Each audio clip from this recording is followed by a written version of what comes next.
एक दिन चार विद्वान एक शांत वातावरण में बैठकर आपस में चर्चा कर रहे थे। उनका विषय था मनुष्य जीवन में महान सफलता कैसे प्राप्त कर सकता है। हर व्यक्ति की अपनी अलग दृष्टि थी और सबका उद्देश्य यही था कि इंसान को उसकी पूरी क्षमता तक पहुंचने का मार्ग दिखाया जाए। यदि कोई मुझसे यह पूछे कि जीवन में सफल कैसे हुआ जाए, तो मैं कहूंगा, जो भी कार्य करो उसे पूरे मन, लगन और समर्पण से करो। जब इंसान किसी काम में पूरी तरह डूब जाता है तो वह साधारण नहीं रहता, वह असाधारण बन जाता है।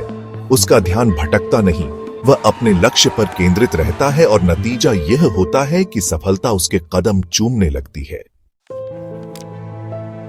बाकी तीनों ने सर हिलाया और उसके विचार की प्रशंसा की। तभी दूसरा विद्वान अपनी बात रखने के लिए आगे आया। मैं उस व्यक्ति को सबसे पहले आत्मविश्वास की ताकत से परिचित कराऊंगा। यदि किसी के भीतर खुद पर अटूट विश्वास है तो वह दुनिया का कोई भी काम कर सकता है। आत्मविश्वास वह शक्ति है जो इंसान को टूटने नहीं देती, चाहे कितनी भी कठिन परिस्थिति क्यों ना आ जाए। यह उसे गिरने नहीं देता, बल्कि हर बार गिरकर फिर से उठ खड़े होने की हिम्मत देता है। अब बारी थी तीसरे विद्वान की। मैं आप दोनों के विचारों से सहमत हूं, लेकिन मैं यह जोड़ना चाहूंगा कि सफलता के लिए सबसे जरूरी है तीव्र इच्छा शक्ति और कठोर परिश्रम। बिना मेहनत के कोई भी सपना पूरा नहीं हो सकता, चाहे लक्ष्य कितना भी बड़ा क्यों ना हो। अगर व्यक्ति पूरी लगन से मेहनत करता है तो उसे कोई रोक नहीं सकता। मेहनत का कोई विकल्प नहीं है। आखिर में चौथे विद्वान ने गहरी मुस्कान के साथ अपनी बात रखी।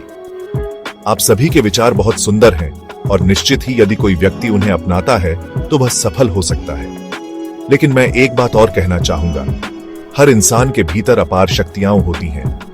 दुर्भाग्यवश अधिकतर लोग इन शक्तियों से अनजान होते हैं। वे अपनी असली पहचान को नहीं समझ पाते और इसलिए साधारण जीवन जीकर संतुष्ट हो जाते हैं।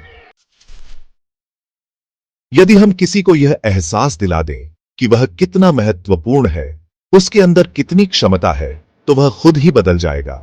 जब व्यक्ति को आत्मज्ञान हो जाता है, यानी वह जान जाता है कि वह कौन है, क्या कर सकता है, तो उसे सफलता के लिए कोई अलग से प्रेरित करने की जरूरत नहीं होती।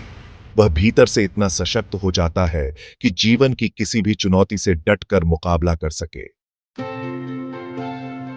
जब वह जान जाता है कि उसमें क्या क्या खूबियां हैं, तो उसके अंदर स्वाभाविक रूप से आत्मविश्वास जागता है, उसकी इच्छा शक्ति प्रबल होती है और वह मेहनत करने को खुद तैयार हो जाता है। यही है आत्मज्ञान का मर्म। खुद को पहचानो, खुद को जानो और फिर देखो, जीवन की हर ऊंचाई तुम्हारे सामने झुक जाएगी। चारों विद्वानों की बातें मिलकर एक ही संदेश देती हैं। सफलता बाहरी दुनिया को जीतने से पहले भीतर की दुनिया को जानने से शुरू होती है। जब मनुष्य अपने अंदर की शक्ति को पहचान लेता है तो उसके लिए कुछ भी असंभव नहीं रहता।